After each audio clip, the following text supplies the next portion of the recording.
In the small village of Ago, there lived a young man named Tamuka. He was one of the most hard-working people in the village. Tamuka was quite a decent man raised by a widow because he had lost his father at a very tender age, but his absence never stopped him from leading a good example to his two younger siblings. A flock of women in the village had high hopes that the young man would certainly pick one of them to be his wife. But unfortunately, Tamuka had found love elsewhere. He met Chika on one of his hunting trips in the other neighboring villages. It was love at first glance, and ever since that day, they have been inseparable. Tamuka loved Chika with all his heart, and after spending a lot of time with her, he had the intention of marrying her. When he brought up the issue of settling down with a woman from another tribe and village, his mother was immediately against the idea, and this led to a very big fight. It was the first time Tamuka had raised his voice at his mother, and the next day he felt horrible for causing her so much pain. But deep down he wasn't willing to compromise his happiness for the sake of pleasing his mother. He made his intentions clear and never showed any sign of backing out. The news of his marriage soon escalated like a wildfire, and it wasn't long before the whole village was talking about him.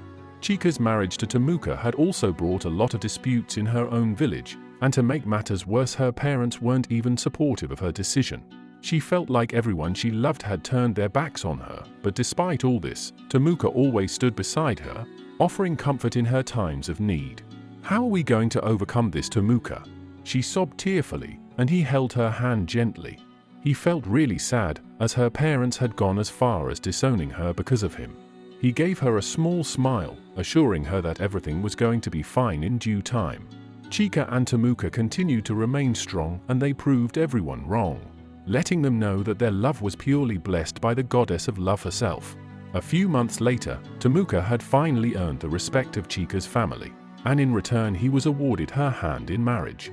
The lovebirds had finally tied the knot, conquering all evil that had surrounded their happy union. Tamuka's mother was still unhappy about the woman her son chose to marry, and she was bent on separating them until she took her last breath. A few months later, the couple were expecting their first child. The community was overjoyed, and the hatred had all vanished into thin air. The arrival of the unborn baby had sealed the competition and the rivalry that the two villages once had. They were now bonded by the love of their two children. Chika's pregnancy was going smoothly until one day she had a very terrible nightmare. She was drowning in the river, and her screams for help were muffled by the water that was filling her lungs. No matter how loud she cried out, no one came to her rescue, and the baby in her womb stopped kicking as a chill of fear crawled up her spine. She didn't need a single guess to tell her what misfortune had befallen her. Chika woke up in the middle of the night covered in droplets of sweat as her eyes jerked open. She placed her hand over her small baby bump and noticed that she was in a pool of blood. The river god had stolen her child. Tamuka woke up when he heard his wife crying, and when he realized what had happened, he wrapped his arms around his wife and began to console her. It was a very sad time for the couple, and the village mourned for the unborn child as well. But soon compassion had turned into mockery, and in a span of 3 years Chika had 5 miscarriages. On one of the hot afternoons, Tamuka found his wife crying uncontrollably, and he opted to ask her what was wrong. He found her covered in black substances and whip marks. He narrowed his eyes at her. "What happened to you, Chika?" he asked curiously. He couldn't help but feel worried about her. Tears rolled down her cheeks, and for the first time in her life Tamuka felt the pain his wife was going through. He swallowed hard and wrapped his arms around her. "Tell me what's going on, Chika. Who did this to you?" She wiped her tears away and pulled back with a shaky exhale. "It's the villagers. They all think that I'm a witch just because I can't bear children of my own," she cried tearfully. Tamuka rubbed her shoulders gently, trying to ease the pain she was feeling, but it wasn't enough to fill that void. "It's not my fault. I want to become a mother, but I just don't know how to save my children." He wanted to console her, but he didn't know the right words to use. "It's just a matter of time before we put the villagers to shame. Just have a little faith," he muttered quietly, trying to make her feel better. But the accusations never stopped. That same day, Chika was constantly shamed by the society. Herbal medicines didn't make her situation better. In fact, they made things a little more worse. Chika was unable to step out of the house without being harassed. At the marketplace, the villagers, specifically the women, had gathered in groups and collected whips in order to whip the spirits that had possessed Chika. It wasn't an actual fact, but it was just an assumption that they all assumed. Chica was dressed in rags because her clothes were torn beyond recognition. Her body was covered in a black substance that was sticky like honey, and in whip marks that looked painful at first glance. It was hard to hide them from Tamuka, but eventually he figured out what was going on, and he wasn't happy to learn that his wife was being tortured in his absence. He took his time going to every individual in the village, one at a time, but it still wasn't enough because the harassment never stopped. Soon enough statues of Chica made from hay were burned to the ground as a means of warning to any woman who fails to produce a child. The abuse had tormented Chica, and a part of her wanted revenge for all the suffering the villagers had caused her. But her kind heart did not allow it, no matter how tempting it was. Tamuka wasn't affected that much because the blame is always put on the woman, but he did feel awful because of how society treated his wife. Others told him that he wasn't man enough to make his wife pregnant, and this statement had wounded his ego. One evening, he went to have drinks with his friends, and one of them told him that Chica wasn't woman enough for him, and he needed to find someone who was more than capable to make him a man. "What are you trying to say?" Tamuka asked curiously in his drunken state. His friend placed his hand on Tamuka's shoulder, urging him to listen on. "How long have you been married to Chica?" Tamuka gave him a puzzled look. "I've been married to her for 3 years. It's not like she can't give me a child. Chica always has miscarriages," he muttered quietly, deep in thought. He patted Tamuka on the shoulder, who seemed a little confused. "Don't you see the signs? Chica is a very beautiful woman, but yet she can't give you a child. You're not getting any younger, my friend, and besides, Chica isn't the only beautiful woman in this village." Tamuka felt a little confused as he took a swig of the palm wine. "What are you trying to say?" he asked angrily. "Chica might be beautiful, but she's unable to give you a child. Why don't you marry a second wife? A woman who will finally give you what you've always wanted." Tamuka couldn't resist the urge to agree, but deep down he knew that it was wrong to shun his wife. "I love her, and I don't want to cause her any pain." His friends burst out laughing, and he was the only one who looked confused. What is so funny? He was dazed by what was going on. Who marries a woman for love nowadays? They taunted, taking a chug of their beers. These days it's all about family. If you don't have a wife or kids, then you're not considered a man. The words had hit him deep, and Tamuka wanted to change things. He loved Chica with all his heart, but she still couldn't make him a man. He wanted more, and even if it meant getting it from another woman, so be it. Because the shame was becoming too much. He didn't want to hurt her feelings, but he needed an heir to carry his legacy, and if Chica wasn't capable of doing it, he was more than willing to find someone else fit for the job. Tears filled his eyes, but he didn't let them flow. The pain he felt was unbearable, but he felt like he didn't have much of a choice. His friend Mukanda patted him on the back. "You've made a great decision, Tamuka." Little did he know that this was just the beginning. From that day forth, Tamuka kept his distance from Chica and focused on finding a new candidate who would fit the role of his second wife. Chica had noticed the distance as well, but didn't dare to push him or ask for answers. She cooked and cleaned and pretended like everything else was normal. Even if she felt the pain deep down, she kept it to herself. They slept in the same bed, but it was clear that they weren't on good terms. One day Tamuka woke up very early in the morning and went hunting. He didn't inform his wife that he had gone out. He was in the forest setting up his traps when he heard a woman's cry. He withdrew his gun and began to question himself if it was just his imagination or not, but when he heard the voice again, he picked up his stuff. Tamuka began to walk deeper into the vast forest, and alas, when he opened the bushes, he found a young woman stuck in an animal trap. Her leg was bleeding and she was crying out in agony. He dropped his gun in a panic and went to her aid as he removed the trap that was stuck to her leg. She had jet black hair, and when her eyes met his, he felt his heart skip a beat. The only woman who had made him feel this way was none other than Chica, and he couldn't believe that he was experiencing this feeling again for the second time. The woman had white eyes, and he couldn't break eye contact no matter how much he tried. Tamuka was mesmerized by the presence of this stranger. "What are you doing in the forest?" The woman sniffled softly. "I got lost while trying to escape from my husband. He was trying to kill me, and I fled for my life." Tamuka couldn't help but feel sorry for her. "But why did he want to kill you?" The woman looked away, and Tamuka cupped one of her cheeks, forcing her to look into his eyes. "He was having an affair with another woman, and when I confronted him, he got angry and started beating me up. He nodded in understanding and carried her in his arms. "Do you have any relatives here?" The woman shook her head negatively. Tamuka wondered where the woman would stay in her condition. "What is your name?" The young woman flutters her eyelashes at him, hiding in the crook of his neck. "My name is Anissa." Tamuka abandons his hunting trip and takes Anissa to his home. At first, Chica is stunned to see her husband coming home with a woman in his arms. The most shocking thing is that the woman bears white eyes. Chica immediately left everything she was doing and welcomed her husband home nevertheless. "Tamuka, who is this woman?" she asked curiously, when her husband didn't acknowledge the stranger in his arms. Tamuka walked past his wife and placed Anissa on one of the chairs, ignoring his wife. He turned to look at her, frowning deeply. "Why are you just standing there? Get our guest some water and something to eat," he snapped angrily. Chica couldn't believe that her own husband had raised his voice at her, all thanks to a stranger he just met. Anissa held Tamuka's hand and shook her head negatively. "No, you have already done enough for me. Please don't talk to your wife that way. She might get offended," she whispered softly. Chica left the living room and went outside to the outdoor kitchen to collect the food she had left for Tamuka to eat. It wasn't enough for two people, but since Tamuka had insisted on letting a stranger invade the privacy of their home, she felt she didn't have much of an option. She put the food on a tray and went back inside the house. Tamuka had strangely insisted on sharing his food with Anissa, and this time she didn't have the heart to refuse him. After all, he had saved her life. When Chica and Tamuka were finally alone in the privacy of their bedroom, she demanded answers from her husband. "Who is that woman?" Tamuka was starting to get irritated, and he turned to look at his wife.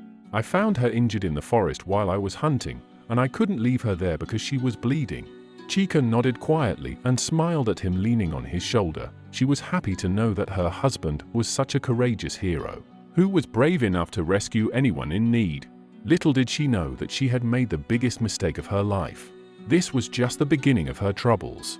Anissa had stayed with them for a few days, and Chica began to worry when their unexpected visitor didn't make any attempts to return to her home. Chica and Anissa got along like sisters, but sometimes she noticed that things were getting beyond sisterly love.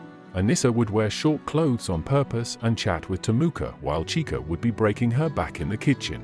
Chica had finally had enough, and she decided to confront Anissa. "What do you think you're doing?" Chica demanded angrily. Anissa crossed her arms over her chest, looking like she didn't understand what was happening. "Have I done anything wrong to offend you, sister?" she taunted. Chica took a deep breath because she didn't want to lose her temper and get on husband's bad side. "I know that Tamuka saved your life, but don't you think that it's time for you to return home? Your family must be worried about you." Tears rolled down Anissa's cheeks. "Do you think it's easy? I wouldn't be here if I had a family of my own. I was happily married to the man of my dreams. He made me happy, and I thought that I was the only woman in his life." Anissa angrily wiped her tears away. "My husband was having an affair with one of my closest friends, and when I confronted him, he got so furious and violent with me. He almost beat me to death, and that's why I ran away and ended up finding myself in the forest." Chica couldn't help but feel pity for her. She didn't know that Anissa was going through such a rough time. She wrapped her arms around her fellow woman, trying to console her. "I'm sorry, I shouldn't have asked you to leave without knowing what had truly happened to you." Anissa cried even harder and told Chica that she was going to leave the next day, but Chica felt bad and stopped her. "You don't have to leave, you can stay as long as you want." Since that day, things got better in the house. Anissa kept her distance from Tamuka. They only chatted whenever Chica wasn't around. Anissa was a very beautiful woman, but Tamuka couldn't understand why she always kept herself hidden indoors. When he tried asking her what she was afraid of, she told him that she was scared of running into her ex-husband. As Tamuka continued spending more time with Anissa, his attraction for her continued to grow, and he could no longer control himself. Chica had gone to the market to buy a few groceries. Anissa and Tamuka were left alone at the house. Tamuka walked into Anissa's room and found her cleaning. He touched her shoulder and she turned around, meeting his gaze. "Tamuka, is there something wrong?" He held both of her hands, looking deeply into her white eyes that had gotten darker over time. "I think I'm falling in love with you, Anissa, and I know that you feel the same way about me, so don't even try to deny it." Anissa looked at him stunned. "But your wife is my friend, I can't betray her." Tamuka pulled Anissa into his arms. Chika doesn't need to find out what happens between us. You make me feel like a man, and my wife hasn't even done that in years. Anissa put aside her fears and Tamuka kissed her. She knew that there was no going back from this because he had sealed their bond forever. A few months later, Chika had noticed that Anissa had started acting strange. She became a picky eater, and the constant vomiting made her worried. She didn't want to jump to conclusions, and she insisted on getting to the bottom of the matter by escorting Anissa to one of the elderly women in the village. After a few traditional tests, Anissa was pregnant, and she was only 2 months long. Chika was heartbroken, and she felt cheated by the man she called her husband. Tears streamed down her cheeks. "How could you do this to me?